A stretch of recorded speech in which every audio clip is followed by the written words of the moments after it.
এবার সে নীলের গলাটাকে চিপে ধরে। নীলের চোখ মুখটা উল্টে আসে। সে অতি কষ্টে অতি যন্ত্রণায় নিজেকে বাঁচাবার চেষ্টা করতে থাকে। নীলের গলাটাকে টিপে ধরে অখিলেশবাবু বলেন,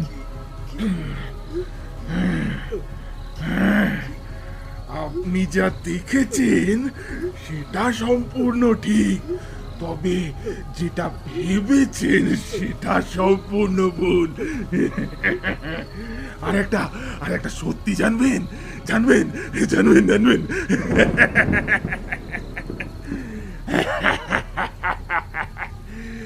আমার ছেলের মৃত্যুর জন্য দায়ী আমি নিজেই। আমি নিজেই নিজেই নিজেই। সম্পূর্ণ গল্পটি শুনতে হলে আমাদের মেক ইউনিক এন্টারটেনমেন্ট চ্যানেলটিতে প্রবেশ করুন।